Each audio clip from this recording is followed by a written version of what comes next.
Oke baik, Assalamualaikum warahmatullahi wabarakatuh. Wah, salam jumpa kembali bersama saya Anjera Arusanto di kanal YouTube Pengobatan Akhir Zaman Pas Al-Kasau. Nah, Bapak Ibu sekalian, para pemirsa, saya kedatangan tamu. Nah, ini dari jauh ini, Masya Allah dari Balikpapan. Dan ini adalah seorang ibu-ibu yang nanti kita akan minta beliau sharing ya, pengalaman belajar PAS. Apa sih manfaat belajar PAS? Nah, kadang di antara kita kan berpikir kalau belajar PAS nanti harus buka geria sehat. Sebenarnya belum tentu, tapi bisa untuk kemanfaatan pada dirinya. Nah, kita akan belajar langsung dengan Ibu Afriwell. Ibu mungkin bisa perkenalkan diri Ibu, dari kota mana, geria sehatnya apa? Monggo silahkan. Ya, Assalamualaikum warahmatullahi wabarakatuh. Saya namanya Afriwell, Ibu Afriwell ya, dari Balikpapan. Dan saya membuka geria sehat namanya Geria Wagas. Masya Allah, itu di area Balikpapan sebelah mana Ibu? Mungkin bisa bagi teman-teman yang Balikpapan bisa mau main gitu. Ya, Balikpapan, kalau teman-teman di Balikpapan tahu Polda ya, atau perumahan Regensi dekat situ, namanya perumahan Sepinggan Pratama. Oke, Masya Allah. Tapi sebelum kita bincang-bincang hal yang seru, kita perlu tanya juga, ini dulu kira-kira Ibu itu pertama kali ketemu Pas Al-Kasau, ceritanya bagaimana sih Bu? Mungkin bisa dibagikan ke teman-teman ini. Ya, Masya Allah, ceritanya sebenarnya panjang. Saya menderita syaraf kejepit nyaris hampir 10 tahun. Oh, Masya Allah, itu hasil 10 tahun syaraf kejepit, wah, luar biasa. Silakan Bu. Dan itu saya udah berobat berbagai cara ya, dengan metode terapi yang memang tujuan saya sih jangan sampai dioperasi. Dan syaraf kejepit sekaligus pengapuran di pinggang.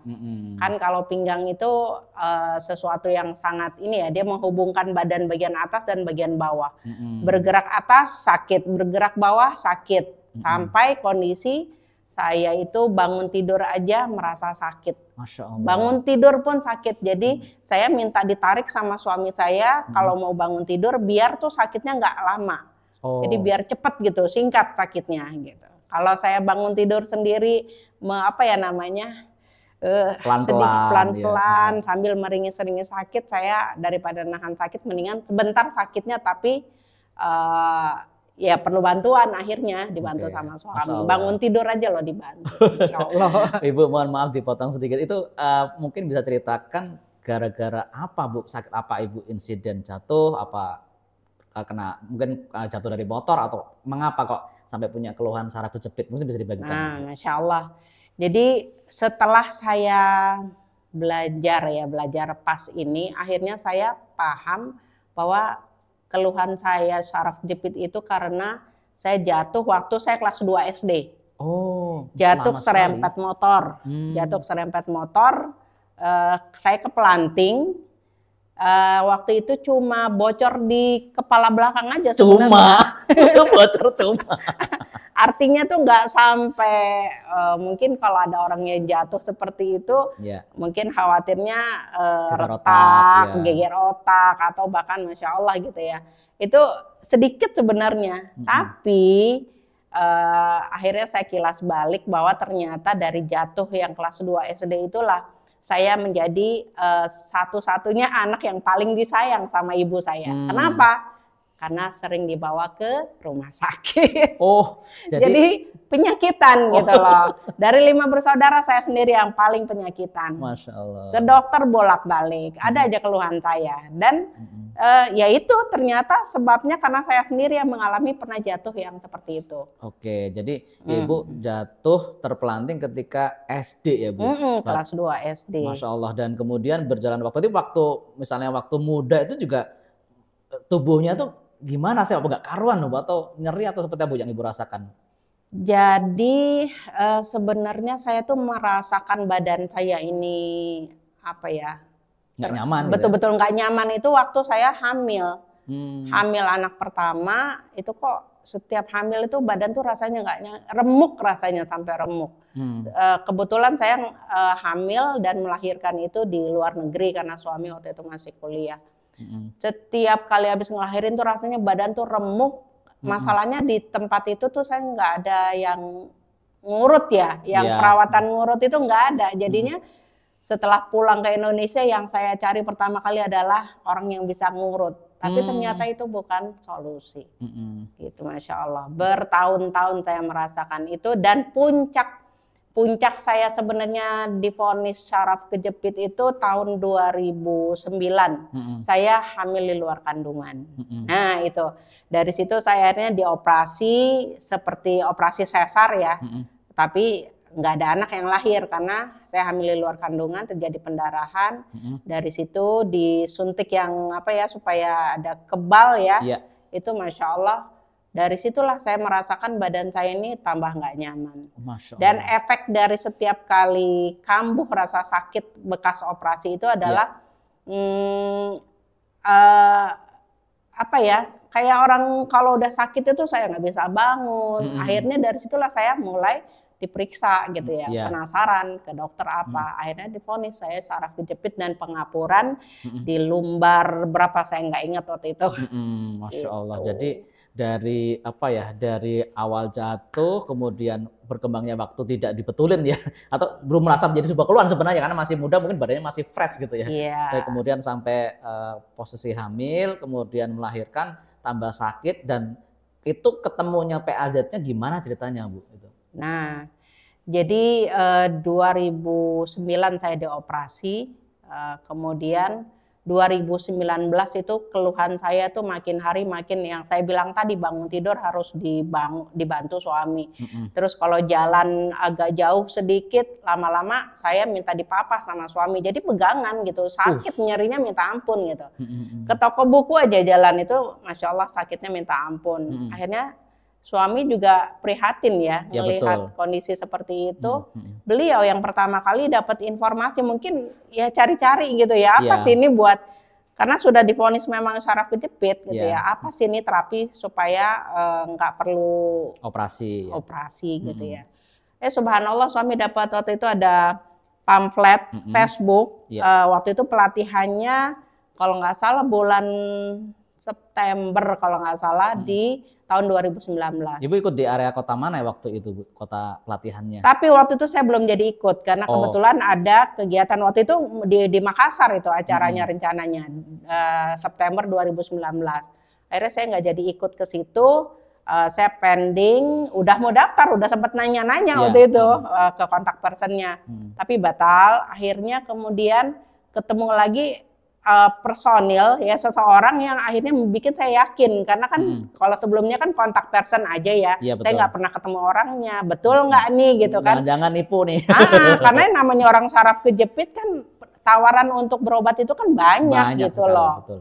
Nah pas ketemu sama orang yang saya kenal langsung, dia waktu itu mau pergi ke Jogja, teman itu mau ngapain ke Jogja gitu, mau ada pelatihan PAZ. Waktu itu kalau nggak salah Oktober dia pergi ke Jogjanya. Akhirnya saya cari-cari informasi lagi, ternyata akhirnya saya ikut di November 2019 di Semarang. Malah di Semarang, dari Semarang. Dalam keadaan sakit saya pergi ke Semarang. Masya Allah. Dan saya langsung daftar jadi pasien. Jadi ikut pelatihan sekaligus daftar jadi pasien. Iya. Dari Balikpapan belajarnya ke Semarang. Inilah perjuangan mencari ilmu di Pas Al-Kasau. Dari Balikpapan sampai ke Semarang. Nah, mungkin dari ini Bu, kita kan ada banyak ya. Tadi Ibu cerita udah ikhtiar banyak tentang masalah saraf kejepit. Dari pengalaman Ibu secara pribadi ketika di terapi PAS, katakanlah misalnya Ibu sekali waktu sakitnya itu skala 100 gitu. Ketika kemudian diberikan terapi PAS, mungkin yang pertama kali itu langsung progres, misalkan jadi skala sakitnya jadi 70, atau mungkin yang Ibu rasakan seperti apa? Bisa dibagikan Bu? Nah, karena saya keluhannya itu berawal dari jatuh dari kelas 2 SD, umur berapa? 8 tahun. Sementara saya akhirnya divonis saraf kejepit itu sudah umur 40 tahun. Waduh, ya. Berapa jedanya? Udah lama banget gitu ya. Artinya penyimpangan tubuh saya ini udah terlalu lama. Kalau dikatakan mungkin udah berkarat mungkin ya. Waduh, gitu, apa ada tulang belakang? Ada ya tuh berkarat. Rasanya berkarat. Nah, jadi di terapi itu saya merasakan adanya progres, ada progresnya. Cuma progresnya mungkin karena itu tadi ya, keluhannya sudah lama sekali. Sudah karatan tadi ya. Nah itu sudah. Jadi saya lihat kayaknya ini ada progres, itu yang membuat saya jadi penasaran. Malah gitu loh. Penasaran ya. Jadi penasaran, ada progres tapi belum tuntas.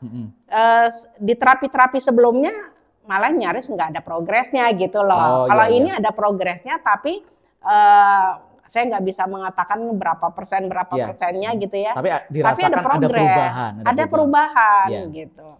Subhanallah, akhirnya dari situ saya kemudian nah, saya kebetulan kan memang sudah membuka Gria Sehat sebelumnya. Sebelum saya belajar PAZ itu saya udah membuka Gria Sehat.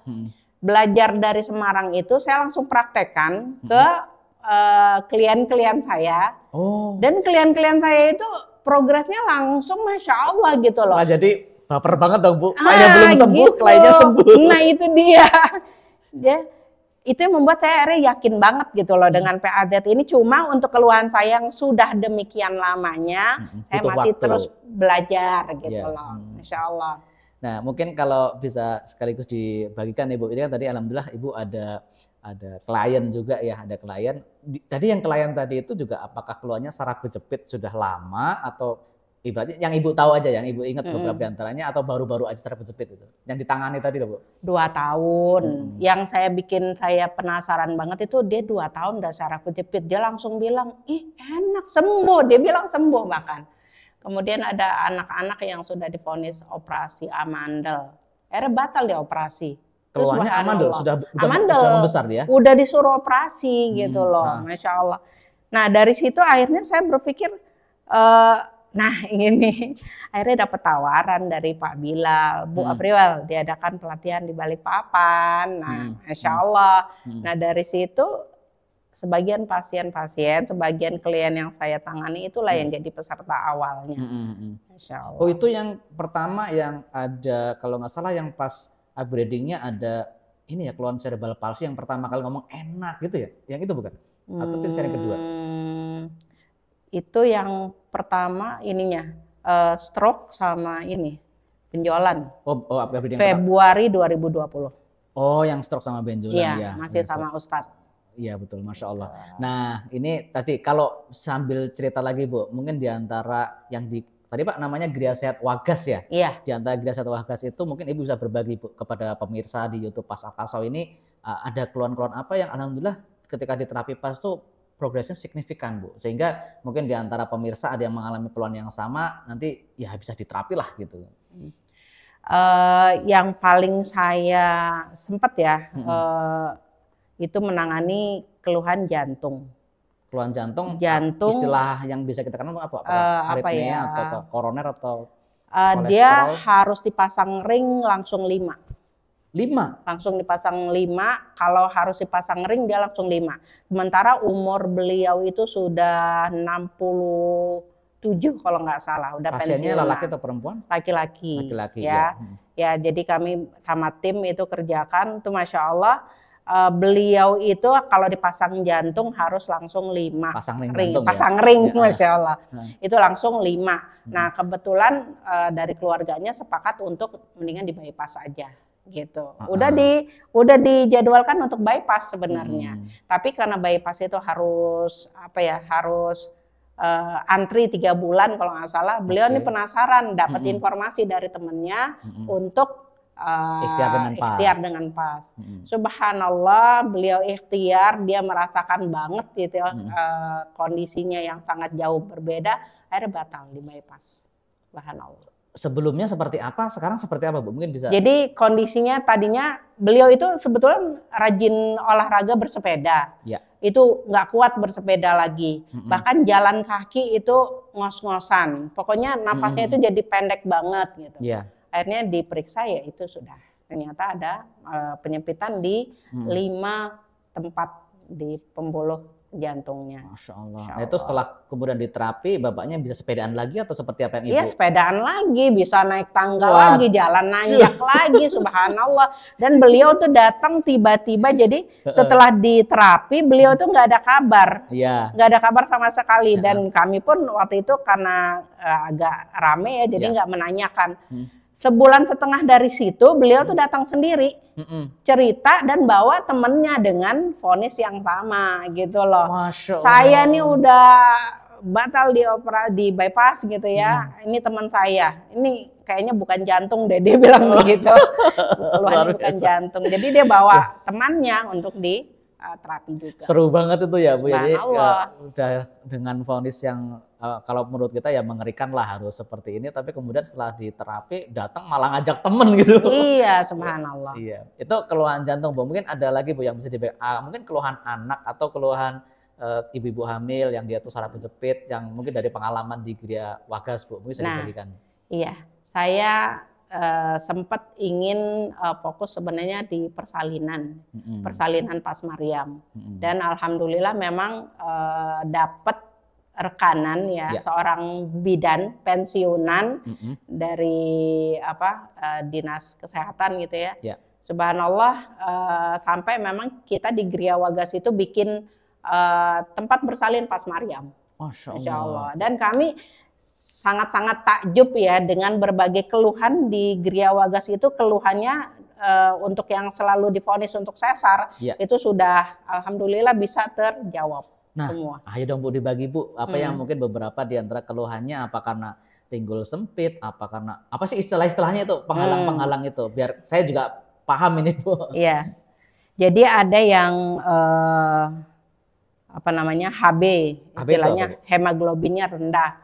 Seorang ibu hamil kalau jelang bersalin dia HB-nya rendah itu mesti langsung divonis untuk operasi. Rekomendasinya untuk operasi. Karena apa? Karena nanti akan terjadi pendarahan. Subhanallah, kami melayani persalinan Pas Maryam dengan HB yang 8 itu subhanallah normal. Kemudian ada yang anak pertamanya dioperasi ngelahirkannya. Belum 2 tahun dia udah harus melahirkan lagi. Jadi belum 2 tahun usia si kakak dia sudah harus melahirkan lagi. Dan dia nggak mau dioperasi lagi. Sementara dokter menyuruh untuk dioperasi.